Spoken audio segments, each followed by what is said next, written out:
Glória a Deus. Estamos nos últimos detalhes aqui para dar início à nossa escola bíblica dominical. Você que está online, a paz do Senhor.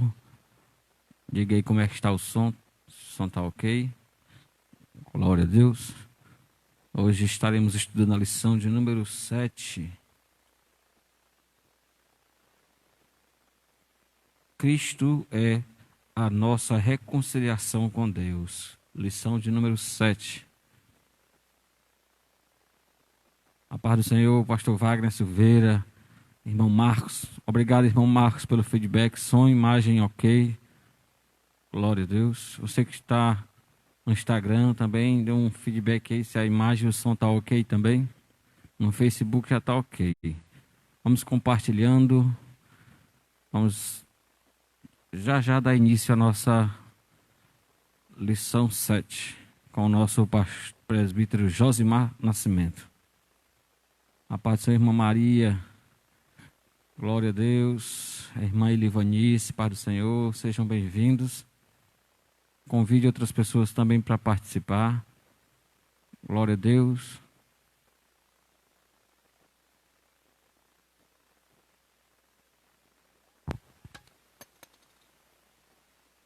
Sejam todos bem-vindos nesta manhã abençoada.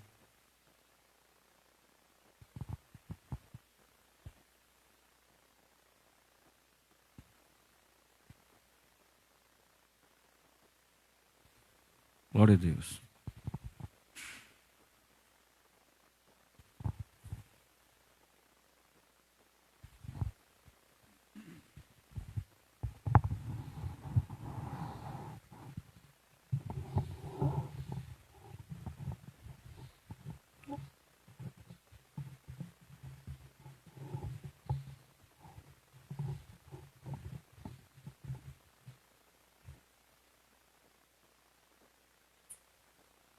Som.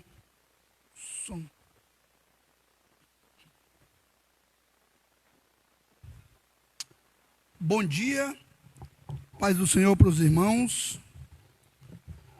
Como já foi dito, nossa lição hoje estará tratando de Cristo, é a nossa reconciliação com Deus.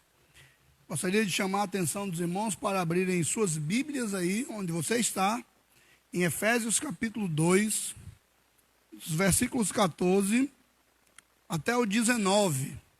Efésios 2, capítulo 14 até o 19.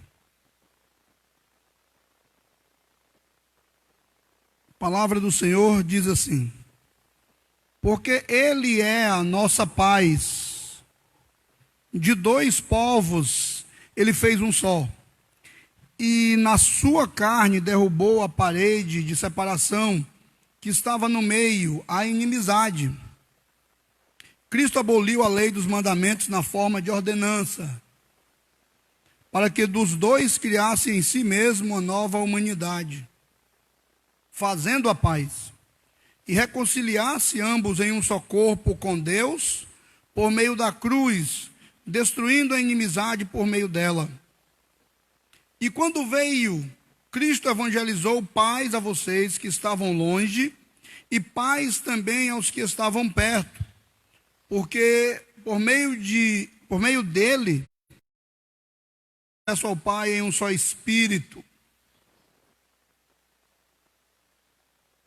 Assim, vocês não são mais estrangeiros e peregrinos, mas concidadão dos santos e membro da família de Deus. Vou ler o 20 até o 22. Edificado sobre o fundamento dos apóstolos e profetas, sendo ele mesmo Cristo Jesus a pedra angular. Nele todo edifício bem ajustado cresce para ser um santuário dedicado ao Senhor. Nele também vocês estão sendo edificados, junto com os outros, para serem moradas de Deus no Espírito.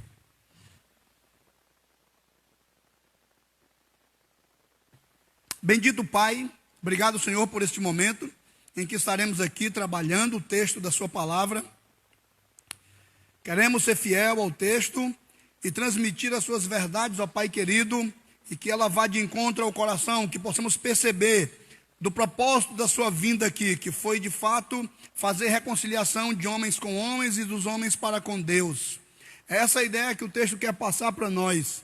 Então eu te peço, Senhor, me ajude nas minhas debilitações, me ajude a transmitir a sua palavra. Te peço no teu nome. Amém, Jesus. Quando nós abrimos nossas Bíblias nesse texto de Efésios, e principalmente no capítulo 2 aqui, nós entendemos que existe uma reconciliação e esse é o objetivo de Jesus, do ter vindo aqui. Quando você pega alguns versículos, por exemplo, do 13, 14, 15, você vai perceber que essa reconciliação, ela em primeiro lugar está ligada a uma linha horizontal, aos homens com os homens, judeus e gentios. Depois, você vai perceber no resto da leitura, dos versículos 16 até o 19, que existe também essa reconciliação desses homens para com Deus. Essa é a temática aqui do texto. E a nossa revista, ela está também trabalhando esse tema. Cristo é a nossa reconciliação com Deus.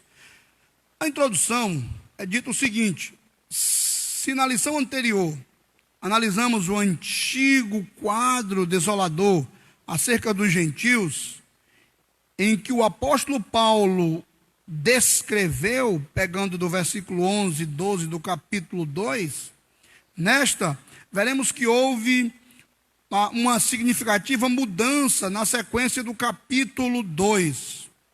No versículo 13, Paulo usa a expressão "mas agora", para indicar que algo aconteceu e alterou a situação dos gentios, a conversão, através da pessoa de Cristo. E ele explica que essa mudança repousa na obra que Cristo realizou. Vós que antes estavais longe, já pelo sangue de Cristo chegasse perto. Na presente lição, estudaremos o desdobramento dessa mudança. Chamo a atenção dos irmãos para o versículo 14, que é o primeiro subponto do ponto 1. Nosso ponto 1 é o seguinte: Cristo desfez a inimizade entre os homens. Que inimizade era essa? Quando você vem para o versículo 14 aí na sua Bíblia, na sua casa, você vai perceber o seguinte: porque ele é a nossa paz. De dois povos ele fez um só, e na sua carne derrubou, está aqui o subponto 1, a parede de separação que estava no meio, a inimizade. Nosso primeiro subponto é a parede de separação entre os homens.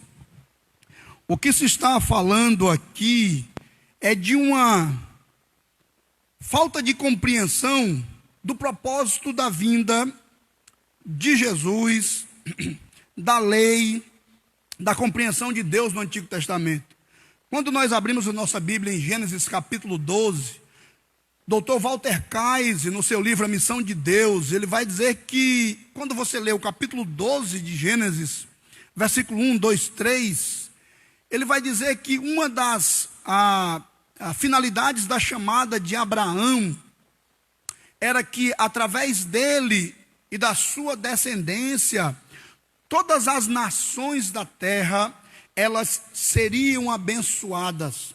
Todas as nações da terra estariam incluídas também no propósito de Deus. Quando você também abre a sua Bíblia no Salmo 67, que é um salmo missiológico, um salmo de missão, que fala de missão, dos versículos 1 a 3 também, você vai perceber a intenção do salmista em estar expondo a vontade de Deus em que todas as pessoas, em que todas as terras, em que todas as nações deveriam estar reconhecendo a Deus, reconhecendo o seu poder e quem Deus é. Então, o propósito das Escrituras é mostrar a abrangência do plano de Deus, do propósito de Deus, incluindo o seu plano missionário de salvar a humanidade, de salvar as pessoas. O que acontece é que a falta de compreensão dos judeus gerou uma perseguição religiosa. Eles tinham uma separação de outros povos. Se você estudar o livro de Flávio Josefo, as antiguidades dos judeus, você vai perceber que ele vai relatar de como era o templo daquela época, e é isso que o autor está dizendo aqui no primeiro subponto. O templo tinha pátio dos gentios, pátio das mulheres, aí tinha lugar dos sacerdotes judeus e o lugar santo dos santos.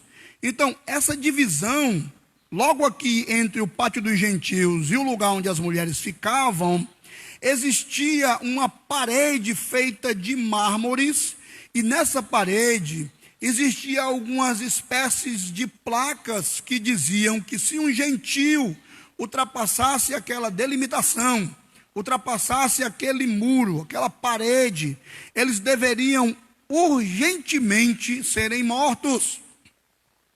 A ideia aqui de parede de separação está ligada a essa... Paulo toma emprestado essa analogia, e ele conhece bem isso, porque ele é acusado no capítulo 22 de Atos dos Apóstolos, por essa razão. Se você pegar no capítulo 22 de Atos dos Apóstolos, como está escrito, capítulo 21 de Atos dos Apóstolos, você vai perceber que os líderes religiosos estão acusando o apóstolo Paulo, capítulo 21 de Atos dos Apóstolos, versículo do 18 ao 30, diz assim: no dia seguinte, Paulo foi conosco e encontra-se com Tiago, 28.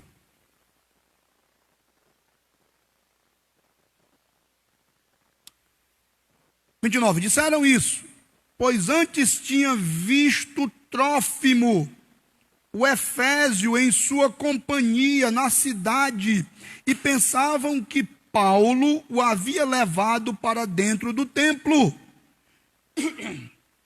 Toda a cidade ficou em grande alvoroço. Perceba que a ideia aqui, e uma das acusações deles, era que Paulo tinha levado um Efésio para dentro do lugar do templo onde não se podia.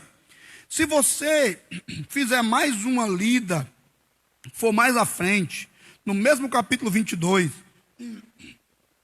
no versículo 20 diz assim: quando Paulo está relatando um testemunho da sua conversão e do que ele era antes, do que ele fazia, e ele diz no verso 20, quando se derramava o sangue de Estevão, sua testemunha, eu também estava presente, consentia nisso, e até guardei as capas dos que o matavam.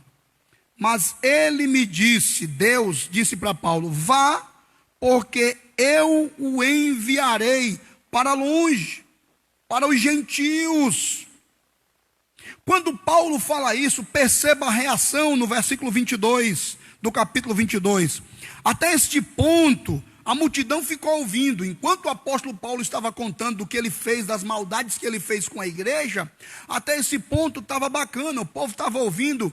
E a questão aqui deles não intrometerem é que eles estão concordando com tudo. O que acontece é que quando Paulo diz que Deus o chamou para ir para os gentios, o verso 22 deixa claro que esse povo se alvoroça. Até esse ponto, diz o versículo 22, a multidão ficou ouvindo. Mas quando Paulo diz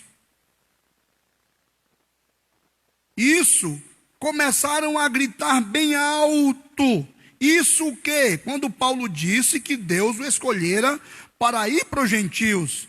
Então isso teve um problema, e aqui nós vamos ver essas barreiras religiosas, essa parede de separação entre os judeus e gentios que existiu em todo o tempo. Se você pegar Lucas, o Evangelho, e você vê o capítulo 9, Jesus Cristo, ele está querendo ir para Jerusalém, mas tem um caminho lá em Samaria, ou por Samaria.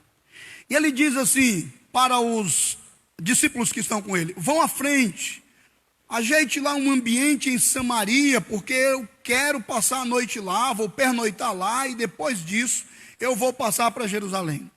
Os discípulos vão, e quando lá chegam, eles são impedidos e dizem: não, Jesus aqui não fica, ninguém quer que Jesus fique por aqui. E isso você começa a ver a descrição dessa separação religiosa que existia, não só de judeus e gentios, mas existia uma separação de judeus e judeus misto, no caso dos samaritanos. Existia uma separação de judeus com judeus, no caso do Mateus, o publicano.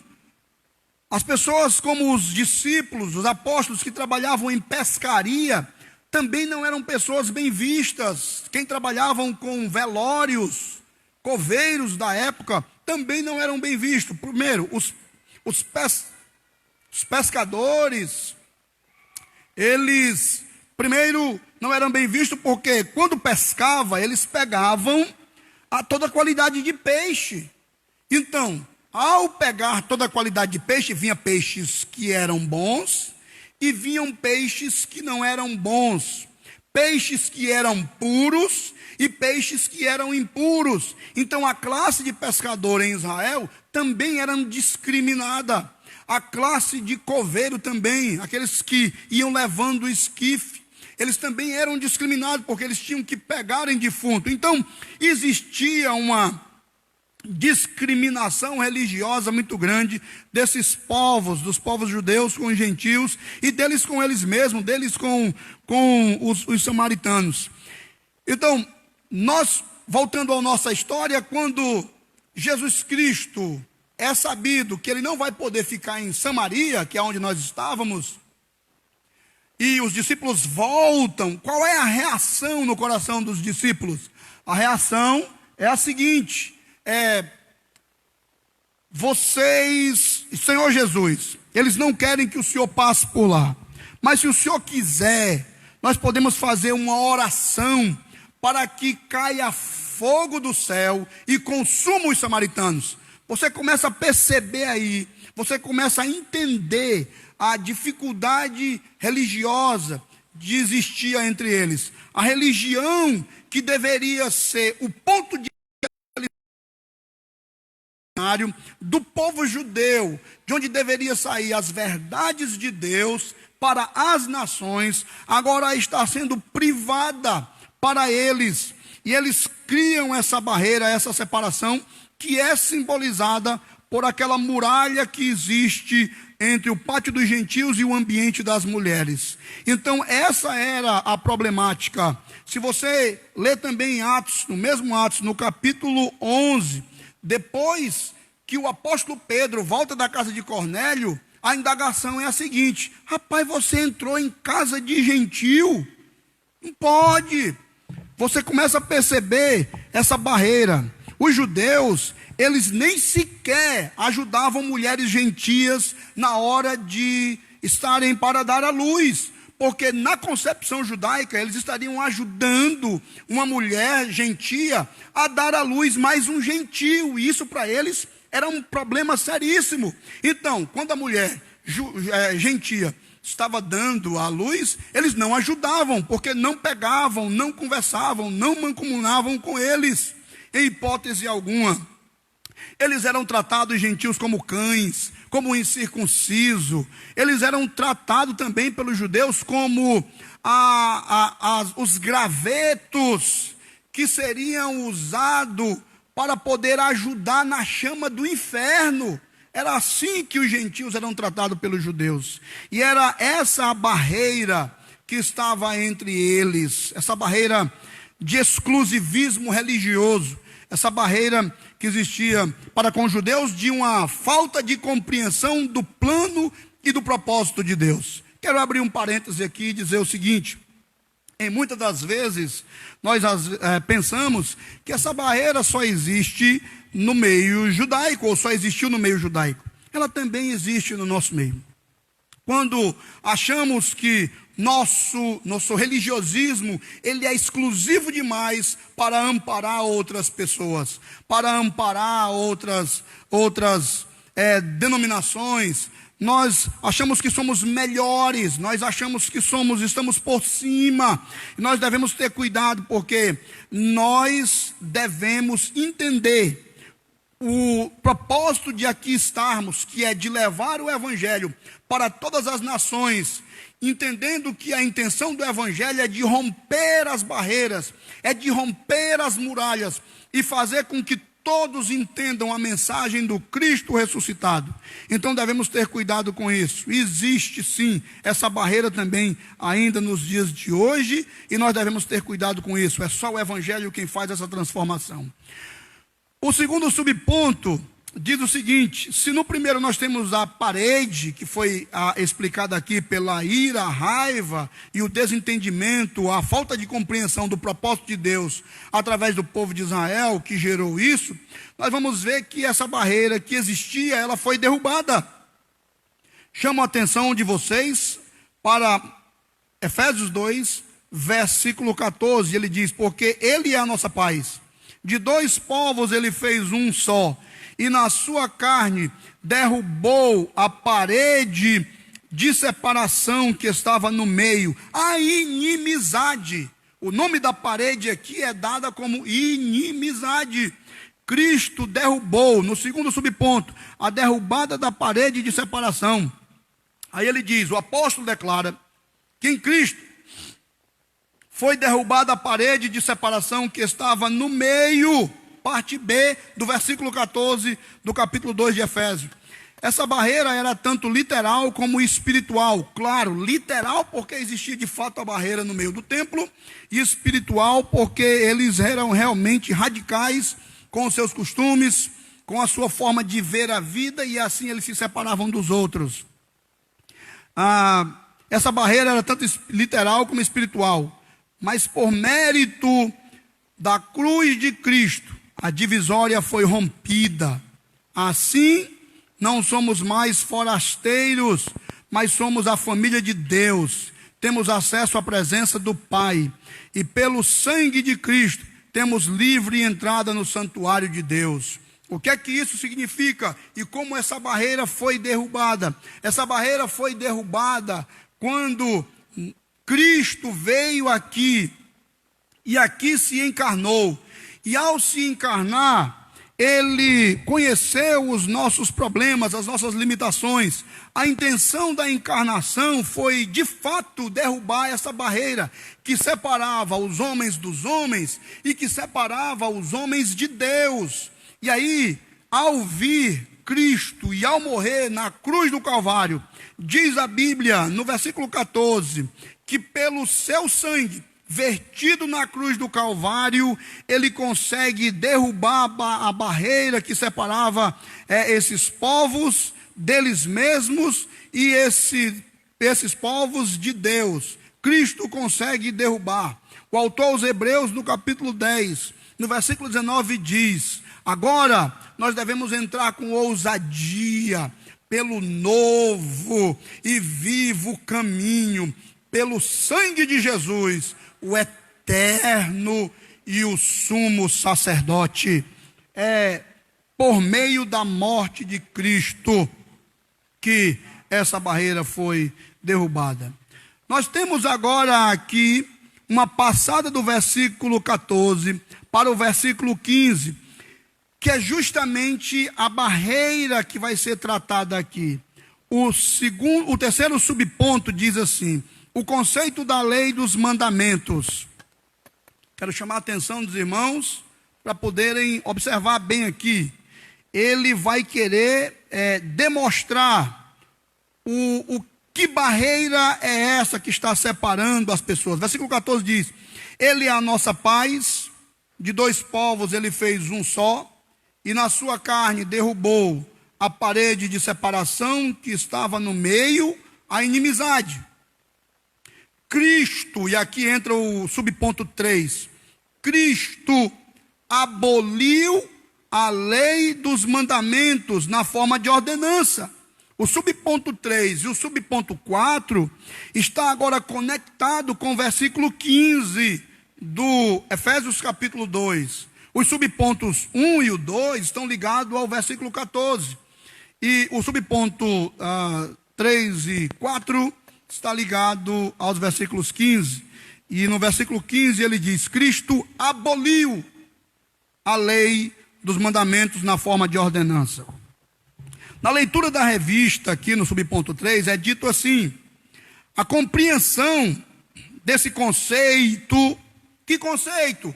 O conceito de ter abolido a lei dos mandamentos. Ele está dizendo, você só vai compreender esse conceito, essa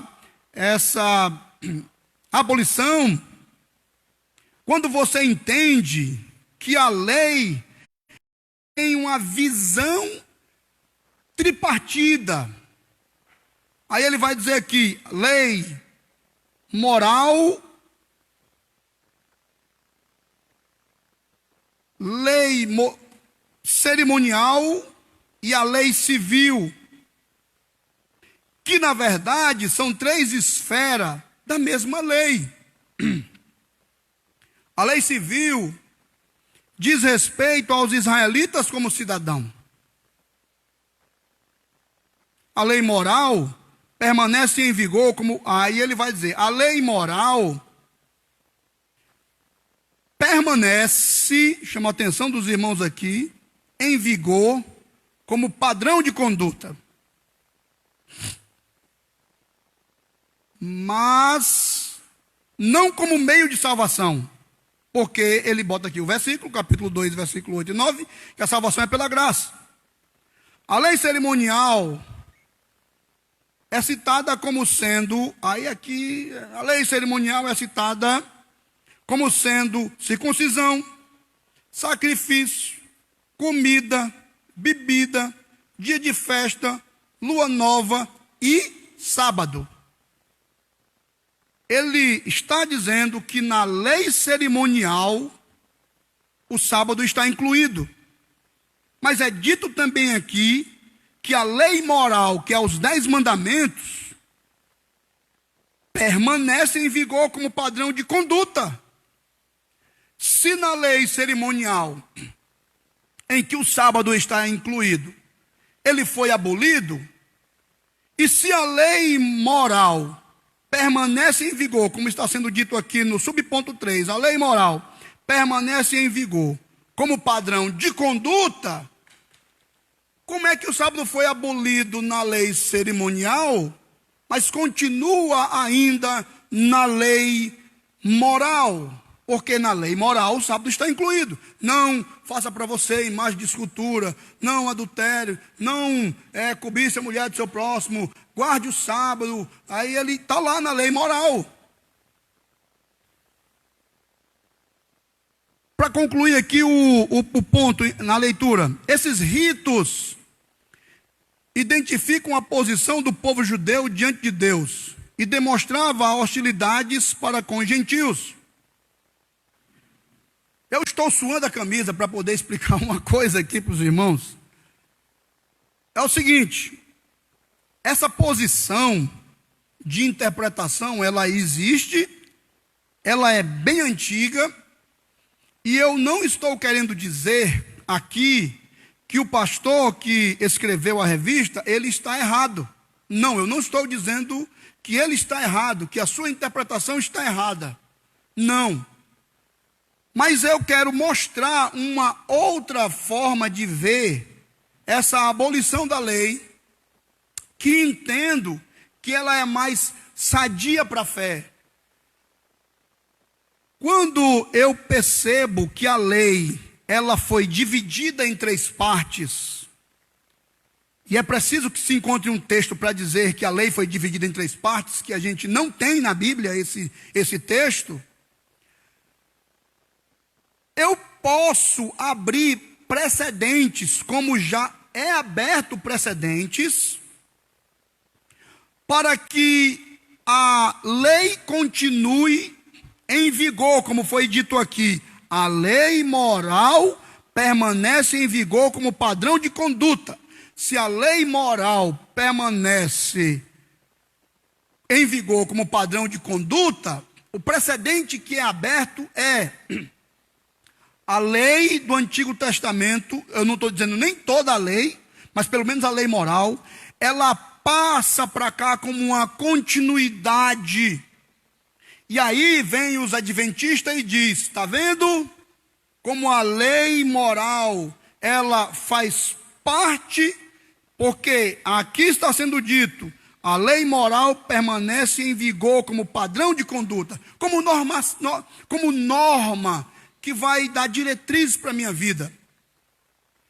Então, esse precedente, ele é perigoso, porque dentro dele, da lei moral, está o sábado.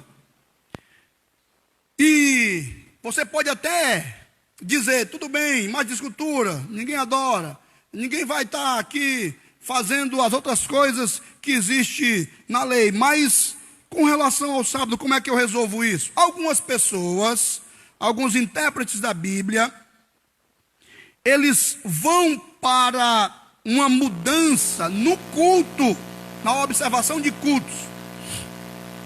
Depois que Jesus ressuscita, eles dizem que esse sábado que estava na lei moral, ele passa agora a perder a sua força, porque agora os cultos são realizados aos domingos, no primeiro dia da semana. O que acontece é que se nós estudarmos o Novo Testamento, todas as ações, todos os encontros dos judeus eram no sábado. Se você for para as cartas de Paulo, Paulo vai falar em algumas vezes do sábado, mas ele aparece em alguns sábados em algumas sinagogas. Então, eu penso que quando eu observo essa tripartição da lei, dizendo que a lei civil, ela existiu e diz respeito aos israelitas como cidadão, e é claro que ela existiu na sua totalidade, toda a lei. Lá quando um rei, tipo Davi, estava presidindo, então as leis do país de Israel eram estabelecidas e tinham que ser obedecidas. Mas quando você chega no Novo Testamento, essa lei não tem mais vigor, porque quem está dominando agora o cenário da história é o povo romano. São os romanos quem está mandando. São os romanos quem estabelece lei. São os romanos quem dita a norma. É eles quem cobram o imposto. É eles quem está ditando. Quando Jesus vai morrer na cruz do Calvário, os sumos sacerdotes, eles não podem por eles mesmos matar Jesus. Eles fazem um convite a Roma, porque a lei vem de Roma. Então a lei civil aí, ela não está mais em funcionamento. A lei cerimonial também não, porque no ano 70, a Jerusalém foi invadida e o templo foi acabado, destruído. E também porque Jesus Cristo morreu na cruz do Calvário, substituindo os sacrifícios do Antigo Testamento. Porém, essa interpretação diz que a lei moral ainda permanece. Se permanece, então permanece também o sábado dentro dela. E esse é um problema. Eu penso que quando Jesus Cristo chega no cenário da história no Novo Testamento, ele vem ele é o telos da lei, ele é o propósito da lei. Toda a lei no Antigo Testamento aponta para Jesus. Todos os livros do Pentateuco, os livros históricos, os livros poéticos, os livros proféticos, eles estão apontando para um Redentor que virá. Toda a lei, toda a história, toda a poesia, toda a profecia aponta para esse Messias que virá. E quando ele vier, ele não vai dar continuidade à lei, mas ele vai cumprir aquilo que os homens não conseguiram cumprir. Na lei de Moisés, existia 613 preceitos. Tinha preceitos positivos e preceitos negativos, mas todos eles eram mandamentos. Mandamentos para não fazer e mandamentos para se fazer. Então, todos eles são mandamentos. E quando Cristo chega, a Bíblia diz, no capítulo 5 de Mateus, versículo 17, que ele não veio abolir no sentido de aniquilar, mas cumprir, porque os homens não puderam cumprir. Cristo cumpre a lei. E agora, o apóstolo São Paulo, escrevendo em 1 Coríntios, aqui eu chamo a atenção dos irmãos, no capítulo 9, Paulo vai falar da sua forma de estar ganhando as almas para Cristo. Ele diz: porque sendo livre de todos, fiz-me escravo de todos, a fim de ganhar o maior número possível para com os judeus. Fiz-me como judeu, a fim de ganhar os judeus. Para os que vivem sob o regime da lei, como se eu mesmo assim vivesse, para ganhar os que vivem debaixo da lei. Embora eu não esteja debaixo da lei, aos sem lei, como se eu mesmo fosse, não estando sem lei para com Deus, mas debaixo da lei de Cristo. Quando Cristo aparece, o que vai predominar agora é a sua lei, não é mais lei moral, mas a lei de Cristo. Se você pegar o Evangelho de Mateus, no capítulo 5, você vai ver o que é dito aqui no capítulo 5 de Mateus. Perceba comigo, olha, Jesus Cristo, ele vai aqui, algumas pessoas vão dizer: não, mas espera aí, meu irmão, o que Jesus está fazendo é uma ampliação da lei. Ele não está mudando a lei, ele está ampliando. Aí eles dizem assim: vocês ouviram o que foi dito aos antigos? Isso aqui era na lei: não mate. E ainda, quem matar estará sujeito a julgamento. Isso é dito na lei.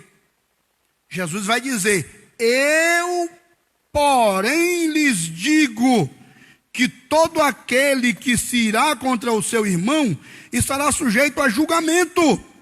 E quem insultar o seu irmão estará sujeito a julgamento do tribunal. Algumas pessoas vão dizer: você está vendo como isso é uma ampliação da lei e não uma modificação? Só que quando você chega aqui no versículo 38, se isso não for uma modificação, eu não sei o que é então. Diz assim: vocês ouviram o que foi dito, olho por olho e dente por dente. Eu, porém, lhes digo: não resista ao perverso. Se alguém lhe der um tapa na face direita, ofereça-lhe também a face esquerda. Aqui está claro, ele muda a ideia do conceito da lei. Então, agora, nós como cristãos, estamos não debaixo da lei, mas debaixo da lei com relação à antiga aliança, mas debaixo da lei de Cristo, com relação à nova aliança, que foi feita através do seu sangue vertido na cruz do Calvário. Então, agora, quando nós lemos o capítulo 3 e 4 de Hebreus, nós vamos perceber que o autor, querendo colocar Jesus sendo superior, querendo não, mostrando que Jesus é superior aos anjos, que Jesus é superior à lei de Moisés, que Jesus é superior aos sacerdotes. Quando você pega o capítulo 3 e 4 de Hebreus, você vai perceber que ele está dizendo e falando de um descanso, e esse descanso agora já não é mais um dia. Então, para mim, é um problema dizer que houve uma mudança do sábado para o domingo, porque eu continuo sendo um observador de alguma coisa com relação à criação do que os homens estão planejando dentro dos seus esquemas teológicos. Mas, quando eu leio Hebreus 3 e 4, eu percebo que agora o dia, o repouso, é Jesus Cristo. Ele é o meu repouso, Ele é o meu dia de descanso, Ele é o meu Shabat, Ele é aquele que eu tenho que descansar, uma vez que eu firmo a minha fé, tendo Ele depositado nele a confiança de que Ele é o todo suficiente Salvador da minha vida. Então, o meu sábado a minha lei agora é Cristo. Partindo dele, ele vai me dar a diretriz de como eu sou feliz. Você lendo o capítulo 5 de Mateus, você vai ver a felicidade de Cristo em deferência à felicidade do mundo. Você vai ver nos evangelhos como é que ele quer que você ande, como é que ele quer que você vive, como é que ele quer que o seu coração trabalhe, como é que ele quer que a sua mente raciocine com relação às coisas de Deus. E Paulo vai fazer uma ampliação nessas cartas de Efésios, cartas aos Gálatas, falando da forma que nós devemos viver de acordo com o que Cristo fez e agora com essa nova lei de Cristo. Então, o ponto 3 e o ponto 4... ele está falando dessa visão que é feita pela nossa igreja, e eu não estou dizendo que essa visão é uma visão errada, mas eu estou propondo um outro caminho, que penso eu ser mais seguro, por não ser um terreno arenoso, dando precedentes para que outras pessoas possam nos pegar com relação à guarda do sábado. O subponto 4 diz, a revogação da lei dos mandamentos. Ele diz, a eliminação das barreiras que dividiam judeus e gentios se deu pela revogação da lei dos mandamentos, que consistia em ordenança. A pergunta é, que lei dos mandamentos é essa? A tripartição da lei não é especificado aqui, não é dito no texto. Eu penso que há uma forçação no texto para esse tipo de interpretação. Essa revelação não contradiz o que Jesus disse. E o que é que Jesus disse? Não vim para revogar a lei, mas para cumprir a lei. Revogar é destruir, é abolir, é aniquilar. E realmente ele não veio para isso. Mas ele veio para fazer o que eu não posso fazer, ou o que os homens não puderam fazer. Obedecer todos os preceitos da lei. Ninguém pôde fazer isso. Jesus Cristo veio como telos, o propósito, o progresso da revelação. Aquele que o Pentateuco falou, aquele que os livros históricos falou, aquele que a poesia falou, aquele que o livro profético falou, ele chega aqui agora no ápice, cumprindo a lei, e agora ele diz, eu não vim revogar, abolir, parar, eu vim cumprir por vocês que não puderam cumprir a lei. Então, o capítulo 5, versículo 17, está realmente falando disso. Visto que ao entregar seu corpo para ser crucificado, Cristo cumpriu a lei, oferecendo-se como sacrifício em favor de ambos os povos.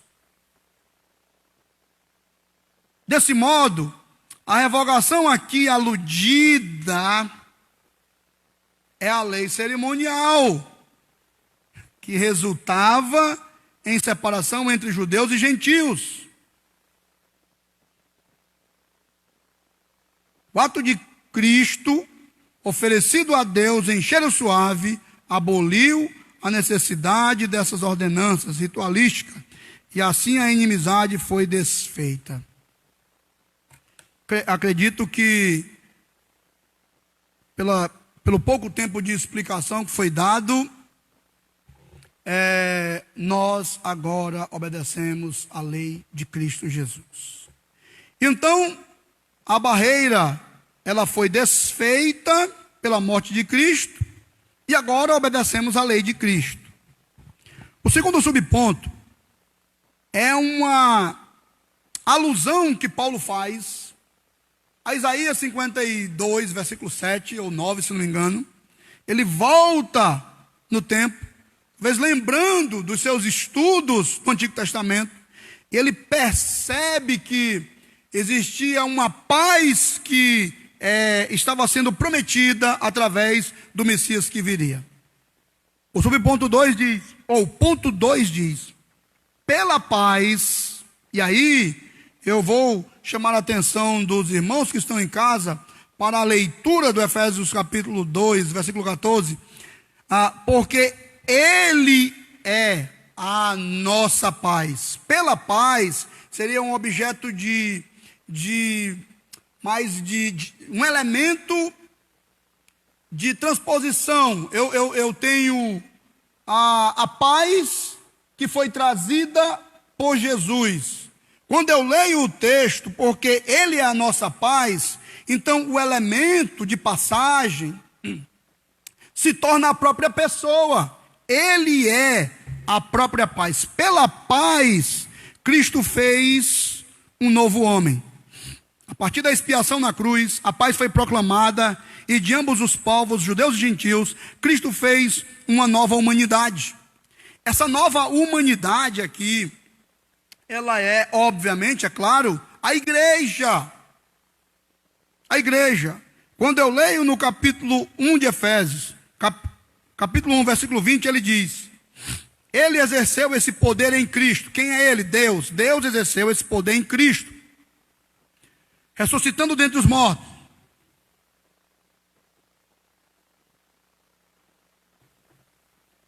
E fazendo assentar à sua direita, nas regiões celestiais, acima de todo o principado e potestade, poder, domínio e de todo nome que se possa mencionar, não só no presente século, mas também no vindouro. E sujeitou todas as coisas debaixo dos seus pés, de Cristo, dos pés de Cristo. E para ser o cabeça, para ser o cabeça sobre todas as coisas, o deu à igreja, o qual é o seu corpo, a plenitude daquele que a tudo enche em todas as coisas. Então, aqui o cabeçalho aqui do subponto 2 diz: a partir da expiação na cruz, a paz foi proclamada, e de ambos os povos, judeus e gentios, Cristo fez uma nova humanidade. Deixa eu fazer aqui uma observação.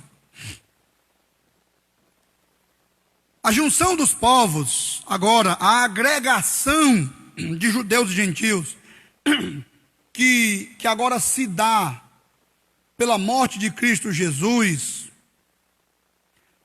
esse novo homem que é criado, essa nova humanidade que é criada, agora em Jesus, quer venham judeus, gregos, todos os povos,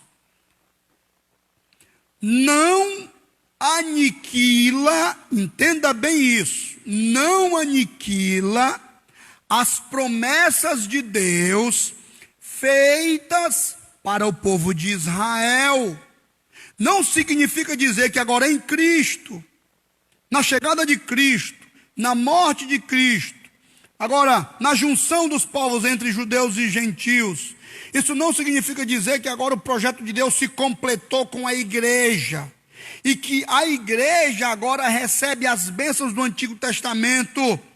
Não é isso que está sendo proposto aqui. A igreja nasce, e ela nasce, mas ao nascer, através da morte de Cristo, e nessa junção de reconciliação entre os homens e homens e Deus, isso não significa dizer que o povo de Israel, ele não receberá as promessas de Deus. Existem promessas de Deus feitas para Israel, que vão ser cumpridas para além da igreja, porque são promessas eternas. E numa interpretação bíblica literal, eu não posso pegar as verdades de Deus no Antigo Testamento, que foram promessas feitas ao povo de Israel, que eles vão ter uma terra no reino milenial, que eles vão ser abençoados.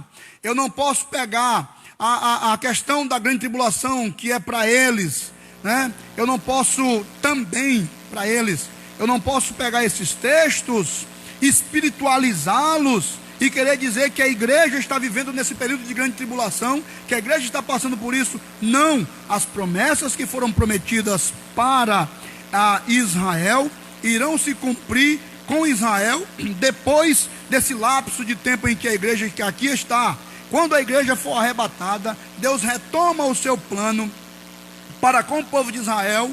Isso nós estamos falando da 70 semanas de Daniel e da última semana. Então, queridos, quando é bom que observe isso, para não se pensar que quando a igreja chega, agora tudo está completo. Ainda falta as promessas de Deus se cumprirem com relação ao povo de Israel. Deus ainda vai trabalhar com esse povo. E você pergunta, e os judeus que são cristãos? Sim, eles estão vivendo pela fé em Cristo, estão fazendo parte agora desse novo povo, dessa nova comunidade de igreja de Deus. Amém? Primeiro subponto, conceito bíblico de paz. De forma geral, a paz é a descrição de bons relacionamentos. Entenda, de forma geral. Certo? Se eu entender que a paz é ou está ligada a bons relacionamentos, tem pessoas que, mesmo sem Cristo, elas têm bons relacionamentos. Então isso é de forma geral. Não é o entendimento da paz bíblica. Esse não é o conteúdo da paz bíblica. O conteúdo da paz bíblica é a aceitação do príncipe da paz, independente dos conflitos. Do fim de um conflito ao estado de tranquilidade e de uma qualidade espiritual. Na passagem a preço, o apóstolo ressalta a paz conferida por meio de Cristo. Sua morte na cruz desfez a nossa inimizade com Deus e com os homens, tornando possível a reconciliação entre ambos e promovendo assim a paz. Então, vamos ler o segundo subponto para complementar aqui. Cristo é o motivo da nossa paz. Paulo declara que Cristo é a nossa paz. Que sim, Ele mesmo é a nossa paz. Por mais que eu perceba que os bons relacionamentos sejam saudáveis e dá um aspecto de paz, por mais que eu imagine que o fim de um conflito ele estabeleça um princípio de paz, estado de tranquilidade por conta de alguns problemas. Por exemplo, as pessoas estão aí agora enfrentando o problema do vírus que invadiu o mundo, e elas estão sem paz. Mas se elas pensarem que ao normalizar as coisas, elas dizerem sim, agora temos paz, isso não é uma mentira, mas é uma verdade incompleta. Porque a verdadeira paz, ela se dá no reconhecimento do propósito de Cristo ao ter vindo aqui, morrer na cruz do Calvário, e agora, uma vez conhecendo isso, ao entregar a minha vida para Ele, independente de problemas com vírus, independente de problemas familiares, independente de qualquer conflito que seja, a minha paz está estabelecida, porque a verdadeira paz, ela está ligada à pessoa de Jesus. Estou falando de uma paz completa, né? No sentido geral, algumas coisas denotam paz, mas a verdadeira paz está na pessoa de Jesus. E aqui eu fiz um resumo do ponto 1 e o 2, e gostaria de ir para o subponto 3, a nova humanidade formada pela paz. Perceba que nós temos um conceito. Alguém vai dizer que a igreja nasce no Antigo Testamento e ela passa para o Novo Testamento, vindo com o povo de Israel. Se a lei é tripartida e a lei moral ainda existe e é em vigor, isso pode ser uma verdade. Porque existe uma continuação da lei, dos aspectos da lei de Moisés, então existe uma continuação da velha aliança. Mas, se eu entendo que por conta da desobediência de um povo, por não ter entendido o propósito de Deus de ter chamado Abraão, e de que através de Abraão as nações da terra seriam abençoadas, as nações, todos os povos da terra, não só o povo de Israel, mas todas as nações, ao perder essa visão e o propósito da visão, eles começam agora a viver no seu exclusivismo religioso. E aí, chega no Novo Testamento, Jesus aparece, príncipe da paz, trazendo agora a nova notícia, que é o Evangelho. E o Evangelho é o cumprimento do que está estabelecido em Gênesis 12, através de Cristo, na promessa de Abraão, todas as nações da terra são abençoadas. E aí, existe um conceito que é estabelecido entre o já e o ainda não. Cristo veio, morreu na cruz do Calvário, pelo seu sangue, alguns benefícios espirituais da sua morte aconteceram. O reino de Deus, ele já está aqui, mas ele não está aqui ainda de uma forma completa. Nós ainda estamos aqui como igreja, esperando o arrebatamento. Nós ainda estamos aqui como servos de Deus, esperando alguns eventos que ainda estão para se concluir no reino escatológico. Então, o reino de Deus já está aqui presente, fazendo parte do mundo com a igreja, porém, ele não está estabelecido na sua forma plena. Já está, mas ainda não está completo.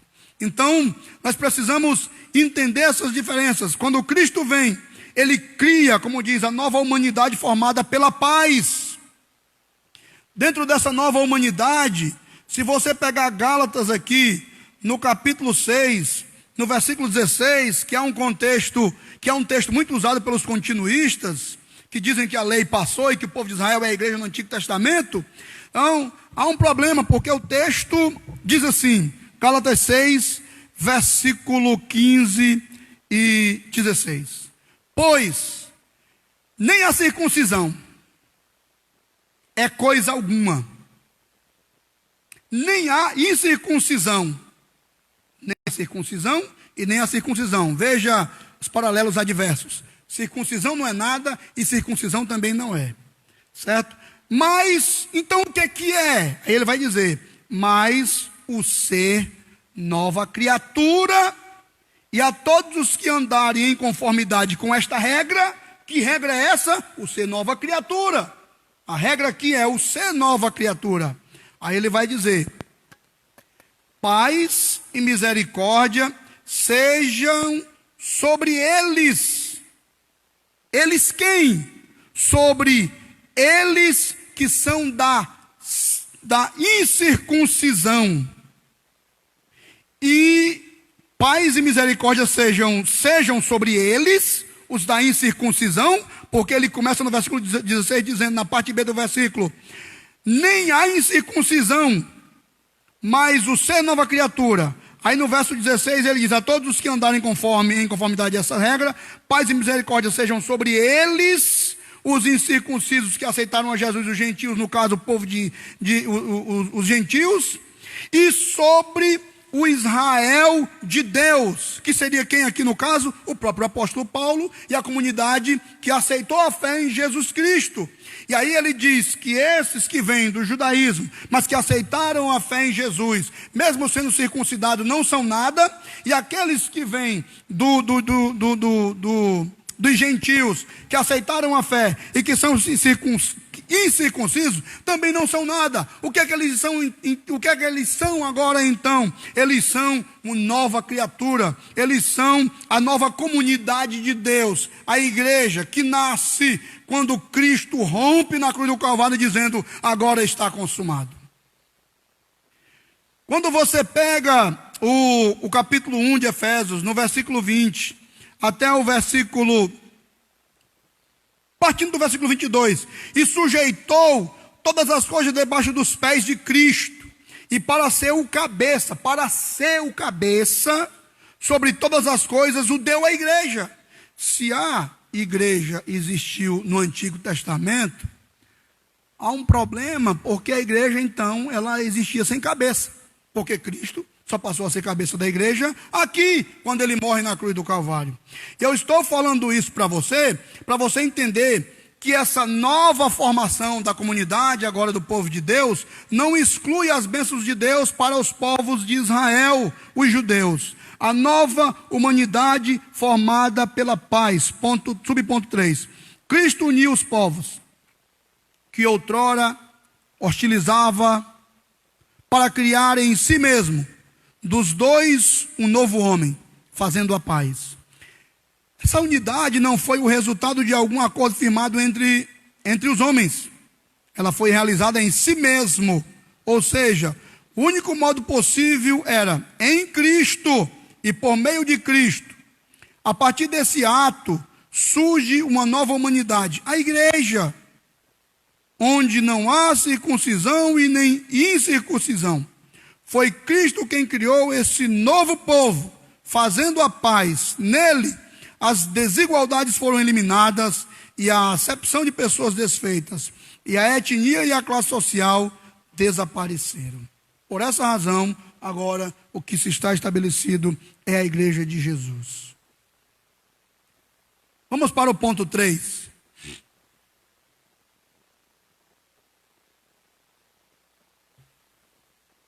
Pela cruz. Reconciliados com Deus num corpo. E diz assim: o ministério da reconciliação desfez a inimizade entre o homem e Deus, bem como entre os homens. Perceba que judeus e gentios, que antes, judeus e gentios, qualquer outra nação, judeus quando ele diz judeus e gentios, ele está dizendo que era, nessa época, a divisão era judeus, com seu exclusivismo religioso, e gentio todas as outras nações. Então ele reconcilia judeus e gentios através de Cristo. Eles agora formam uma nova comunidade. A barreira da separação, que seria a lei, agora sai de cena. A lei agora é a de Cristo. E também é estabelecido não só essa reconciliação entre os homens, mas também a reconciliação entre os homens e o próprio Deus. E o subponto 1 diz assim: Cristo se fez maldição por nós. Cristo, no versículo 15 do capítulo 2 de Efésios, aboliu a lei dos mandamentos na forma de ordenança, para que dos dois criassem em si mesmo uma nova humanidade, fazendo a paz, e reconciliasse ambos em um só corpo com Deus, por meio da cruz, destruindo a inimizade por meio dela. E quando veio, Cristo evangelizou paz a vocês que estavam longe, gentios, e paz também aos que estavam perto, judeus. Porque por meio deles, ambos temos acesso ao Pai em um só Espírito. Assim, vocês não são mais estrangeiros e peregrinos, mas concidadão dos santos e membro da família de Deus. É isso que está incluído aqui, nesse último ponto. Cristo se fez maldição por nós, ao assumir o nosso lugar. A ser condenado à morte de cruz era um sinal de maldição e de profunda humilhação. Quando você olha para o cenário da cruz do Calvário, você imagina ali 3 pessoas. E nos nossos evangelhos é dito que existe um ladrão à direita, um ladrão à esquerda, Jesus no meio. E a cena parece que é só aquela. Mas, se você ler Flávio Joséfo, quando escreveu o livro contando essas histórias, ele diz que o lugar da crucificação era um cemitério de cruz. Existiam várias cruzes naquele ambiente, e muita gente estava lá crucificada, por várias razões, por vários motivos. Quando se passava próximo ao local das crucificações, as pessoas ficavam muito penalizadas, porque você vê a pessoa ali pendurada, com pregos, ultrapassando seus pulsos, e aí eles morrendo, asfixiados, e gritando, buscando querer fôlego, buscando querer viver, mas não podendo viver, por conta da asfixiação. Eles gritavam, era muito grito, muito choro. Então o cenário não era muito bacana, e as motivações de crucificação também eram inúmeras. Cristo, ele se tornou, como diz assim, maldição por nós, porque o pecado da humanidade, de todos nós, que carregávamos e que não conseguíamos resolver esse problema por conta da lei, porque a lei não veio no propósito de fazer com que os meus pecados fossem perdoados, mas para apontar para mim que sou pecador, e essa forma de ser se dava quando eu não conseguia obedecer os 613 preceitos da lei. Nenhum homem foi capaz de fazer com que isso acontecesse. Alguém diz que um judeu ainda chegou a obedecer 360 e poucos, ou 200 e poucos preceitos, mas não tinha ninguém para obedecer todo ele.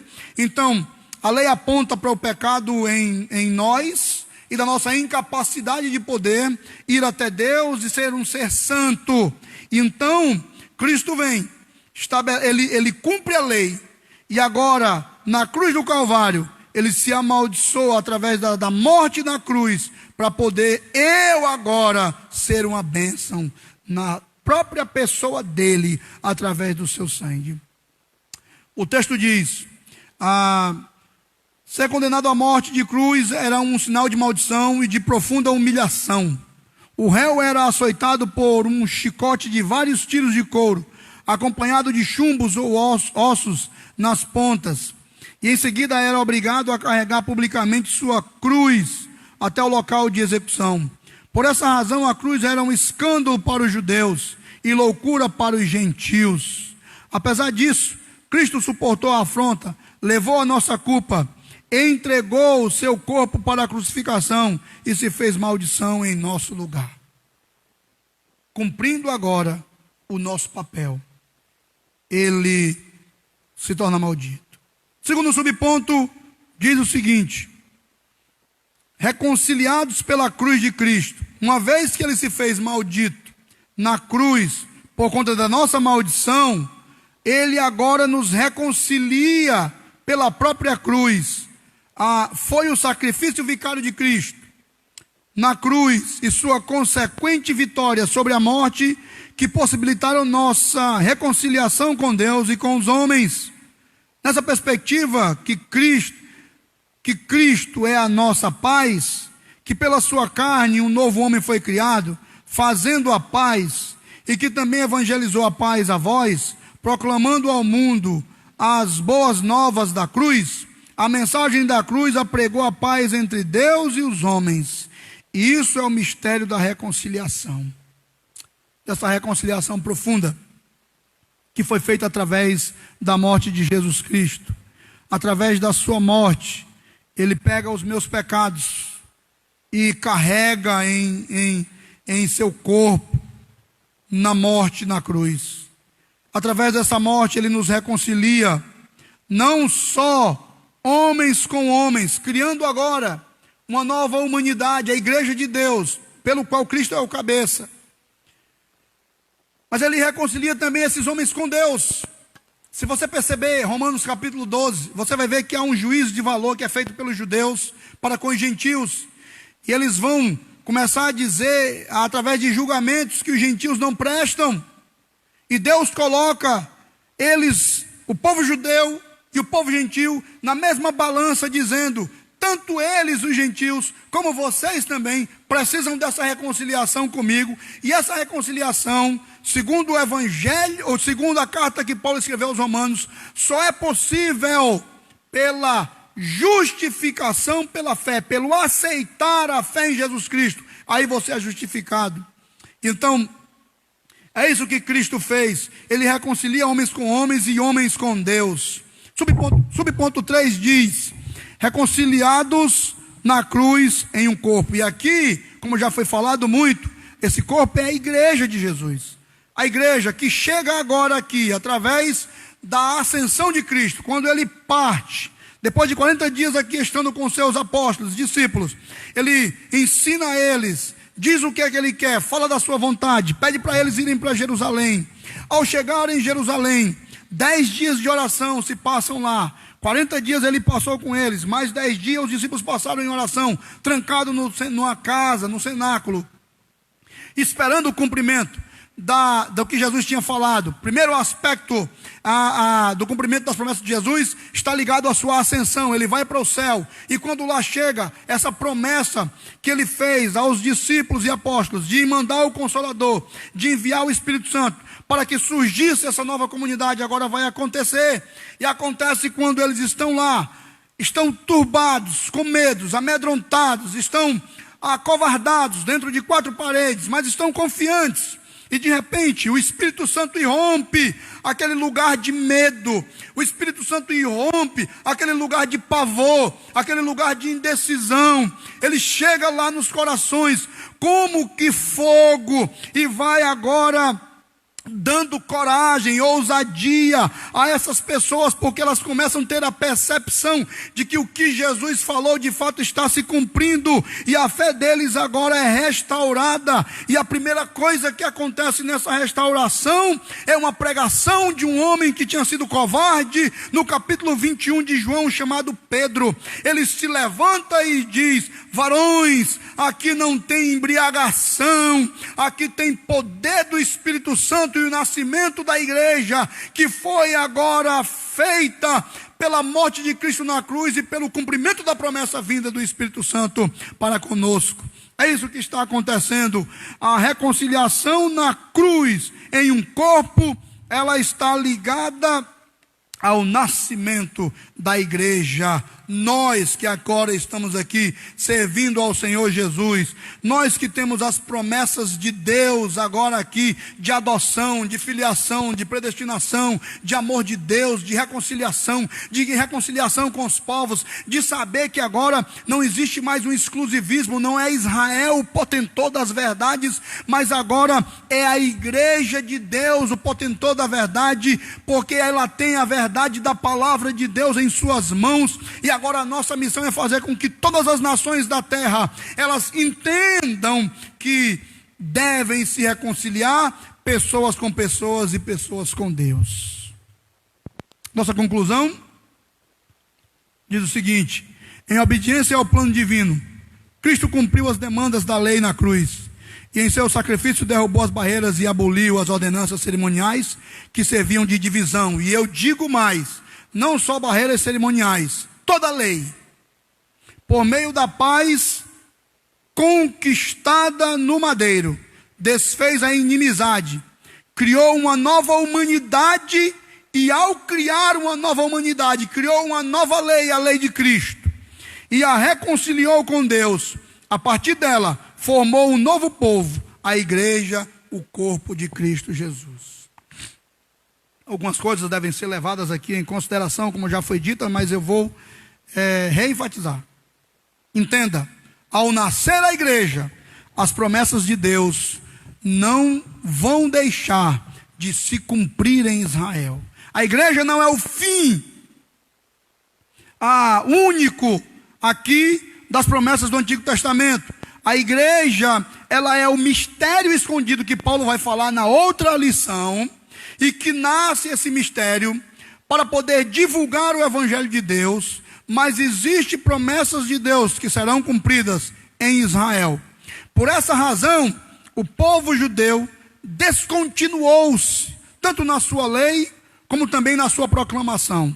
Quando é que eles vão continuar? Depois que a igreja daqui sair. Aí a igreja entra em ação, e o povo de Israel entra em ação, vão pregar no período da grande tribulação.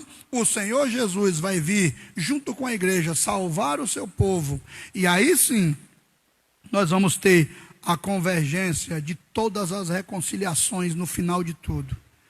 Terra, céu, mar, povos, todo mundo lá no reino milenial, e depois do reino milenial a agregação da reconciliação no seu ápice, no seu momento completo.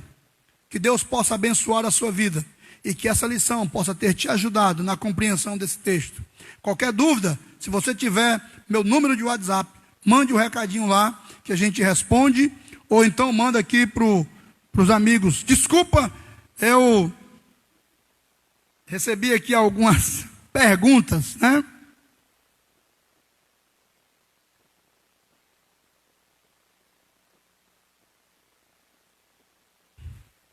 O pastor Wagner, aqui nós temos dois camaradas que são assíduos, gostam muito da questão da escola, e são até professores também.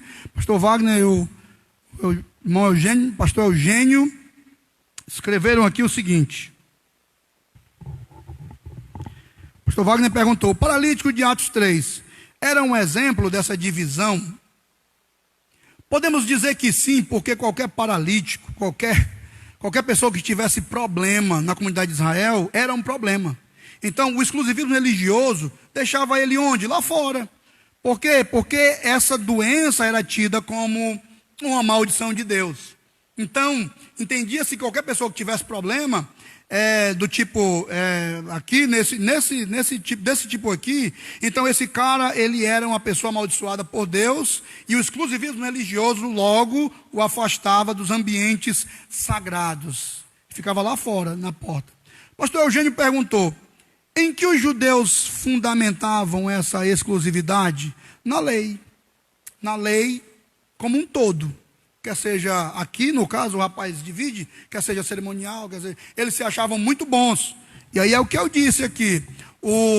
Perceba que os próprios discípulos, quando eles estão viajando com Jesus, pastor Eugênio, Jesus tem que ir para Samaria, mas lá em Samaria, os samaritanos dizem: Jesus não vai passar por aqui não, nós não queremos Jesus aqui.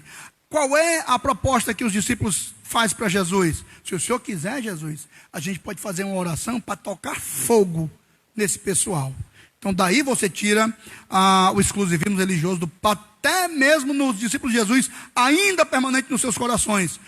Isso no capítulo 9 de Lucas. Quando você chega no capítulo 10 de Lucas, principalmente no versículo 25, você vai perceber que Jesus vai fazer uma parábola, a parábola do bom samaritano. Mas espera aí, para os discípulos, o que esses caras mereciam era fogo do céu. E por que Jesus está dizendo que existe um samaritano que é bom? Justamente para contrapor esse exclusivismo religioso. Beleza?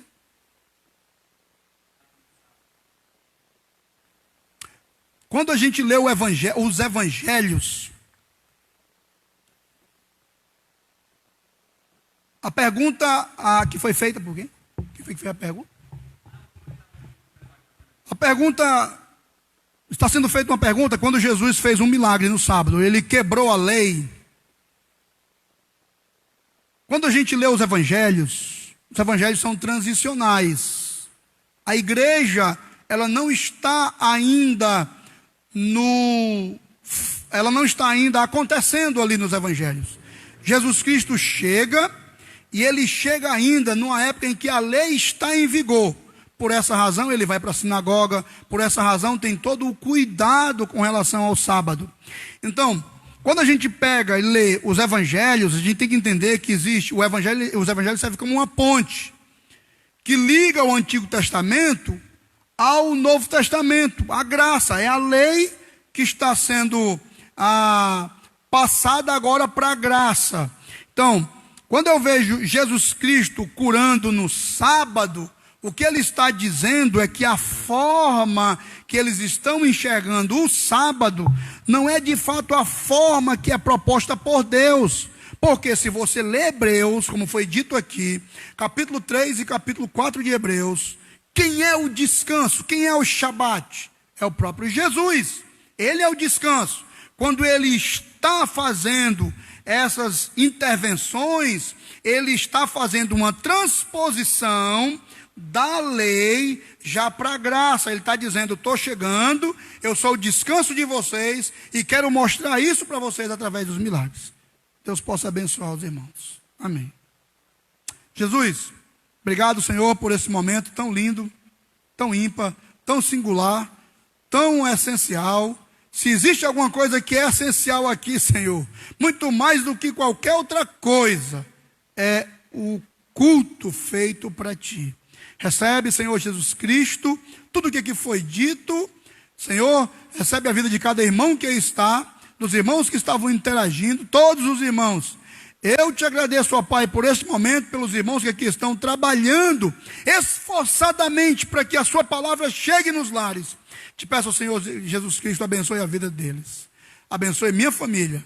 Abençoe a liderança da igreja. Pastor Maurino, pastor Rogério, pastor Valdemar, todos aqueles que compõem a liderança. Toma em tuas mãos, ó Pai querido. Abençoe o pastor da convenção, pastor Neto Nunes. O Senhor sabe todas as coisas e conhece todas as coisas. Eu te peço, ó Deus querido, no teu nome, todas essas bênçãos. Amém, Jesus. Amém.